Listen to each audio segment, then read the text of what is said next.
Okay, hello. Okay, hello. Hi, this is my part 3 series on Haben. Parts 1 and 2 are somewhere over here. Hopefully you've watched them. If not, this, you'll see how to find them. And then, the, uh, uh, and in this and in this video, I'm going to talk about providing accessibility online.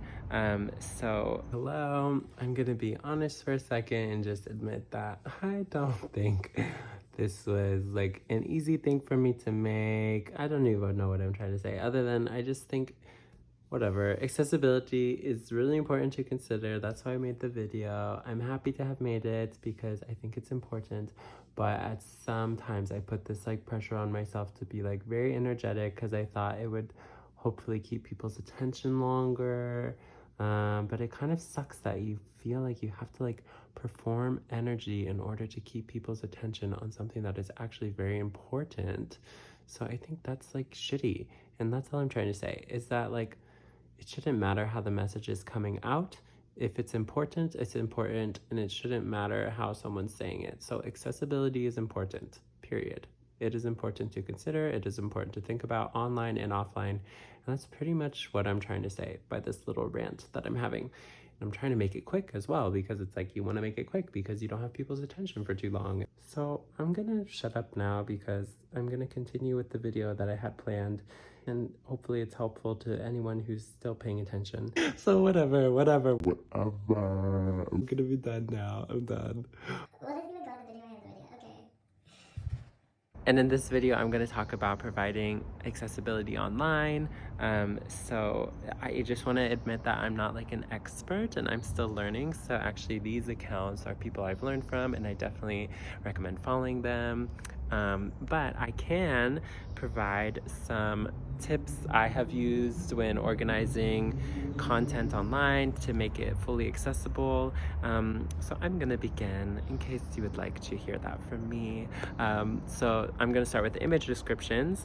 So for this, I've been actually just using the voice to text app, and I'll just go to a photo and I'll swipe up on it in my iPhoto or whatever, and I'll just like describe the photo. So for this one, I would say a photo of me, comma, a white male with short brown hair and brown eyes, period. I'm standing in front of a home, comma, which has a cactus garden in front of it, period. I'm smiling and looking at camera, period. I'm wearing a green sweater, comma, I have a backpack on, comma, I'm also wearing a fanny pack over my shoulder, period. I also have a Starbucks cup in my hand, comma, and a blue hydro flask tucked under my arm, period. And then I would just copy and paste this description and add it to my caption on Instagram, and I would just say like image description, blah blah blah. So for multiple image posts, you would just like do this same process and be like image 1, this description, image 2, this description.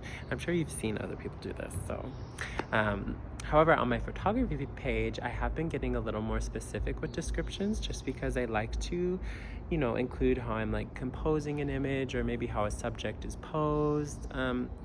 Stuff like that, just to like kind of like give my style of photography and how I personally capture images. I don't really know if being that specific is like necessary or even like desired by like a blind consumer, but I personally like to do it. I don't know.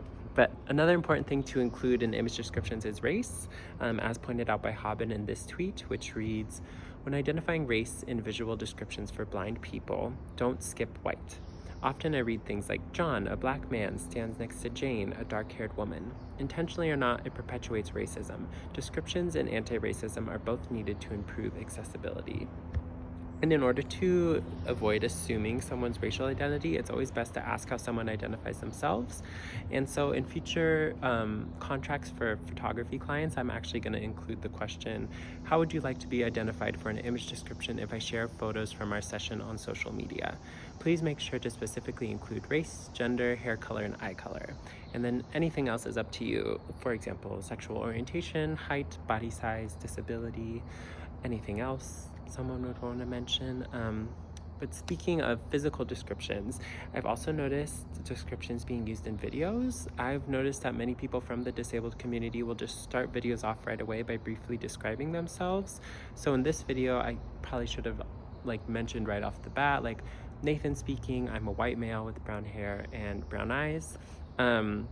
This would actually be a better example of what I'm describing here. So my name's Rima McCoy McDeed. My pronouns are she and her. I am seated in a white office with white bookshelf behind me. I am a Black American woman, very light complected, long curly brown hair, and I am wearing a top that has a moon on it. I didn't do that just simply because I know a lot of people probably would be like, huh, what are you doing? So I'm including it now as just letting you know that, some people do this and to reflect on why they would be providing that information. As far as captions on videos, I do know that Instagram and TikTok have auto-generated captions now, which is really cool, and it's free. It is free, I think. I don't make many videos, so I don't use those. I've been using the app Mix Captions or the app called Captions, and I personally like this Captions app more. The downside is that it does cost a little money, so maybe I'm stupid and should use Instagram and TikTok, which are free. But I like it, so I'm letting you know. When posting videos though, it is also important to add the transcript of the video in your Instagram caption or in the comment section below. And this is for individuals who are deafblind, meaning they will not be able to read the captions on your video or hear the video. So captions alone will not be accessible to the deafblind community. Okay, and I'm gonna finish the video by saying that adding descriptions, captions, and transcripts can take time. However, it may only feel like extra time just because we were unfortunately not taught to think of accessibility in this way before, or at least most of us were not. However, if you remember why you're doing it, which is out of the appropriate care for accessibility needs of people who require this access, you'll have attached a reason to why you're doing it. But while speaking of disability, for those who are disabled themselves, adding all forms of online access can indeed be taxing for the disabled community. And the phrase, "I don't have the spoons," is commonly used as a metaphor to describe that they just do not have the energy to do particular tasks. I'm going to read this part. So the metaphor uses spoons to represent energy units. For every task a chronically ill or disabled individual performs, they lose energy units, meaning more and more spoons get taken away. And when they're gone, a person has no energy left to get throughout the day.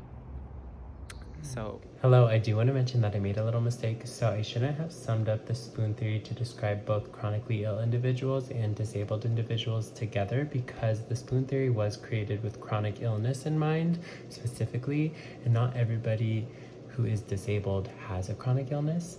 So therefore, not everybody from the disabled community may relate to the spoon theory or even use the spoon theory, or even feel like they have limited energy. The only reason I did sum it up together is because I have seen some disabled individuals also adopt the language of the spoon theory and use it to describe their experience, but that does not mean that everybody from the disabled community talks about low spoons, and they might not relate to it at all. So hopefully this makes a little bit of sense, and if not, then I recommend looking up some more on your own, because I'm still learning as well. Okay. This is important to consider, but I also want to mention that even for those without a disability, it is understandable that it can be difficult at times to, add another thing onto your plate. But in scenarios of low personal energy, I think it's a great time for community care to come into play. So instead of not providing access at all, you can call attention to your limited energy and just explicitly say something in your caption like, "I don't personally have the energy to add a transcript or image description to this video or image at this moment, but if anyone is willing to do so, I will pin your comment. Or if not, I will maybe have the energy to do it later." So, that's a great way to just admit that we don't always have all the energy, or but at least you're calling attention to the fact that you would like to provide accessibility. So I think that's a great place to start. And this is an excerpt from a TED Talk with Denise Lance about the importance of interdependence. Because a voice still tells me I need to do it myself. Even if I am struggling and a seemingly nice person is passing by, I just can't bring myself to say, "Excuse me, could you help me get the pumpkin spice coffee creamer, please?" I am working on it, though. But needing other people, needing help, makes us human. Each of us has strengths and weaknesses, so helping one another balances the universe. People say that the three most difficult words to say are, I love you. I disagree. I think, I need help, is much more frightening. I'll make a deal with you. I will try saying, I need help, when necessary, if you will too. People. People who need people are the luckiest people in the world. As Barbara Streisand sang. I should go now. I'm feeling a bit verklempt. And no one is trying to negate that adding these things does not come with a bit of an adjustment.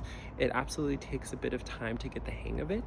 But I'm happy to share this video and these resources as a way to hopefully aid anyone when trying to organize this, because I definitely tried a couple other methods that were less effective before, and they did take more time. And I wish I knew some of this before, because those other methods were not going to be as sustainable. But I also just think that the goal would be to start providing access like where you are right now, rather than like thinking you need to go back and add access to all your previous posts on things that you perhaps didn't. I'm personally going back to my old posts and adding descriptions just because I want to, but for anyone, I just think it's like your own judgment call.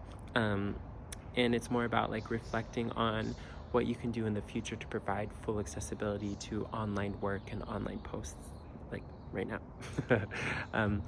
But personally, it's gonna take some time, but I am happier to at least know that at least my future posts online can be made fully accessible, because I'm aware of this information now. So that is all I have. I'm a little tired from making this video, but I appreciate anyone who watched. I hope you learned something. I think Haben's great. I think these other resources are great. And I hope like we can all reflect on ways to provide more access in the future. It's important. I think it is. Okay.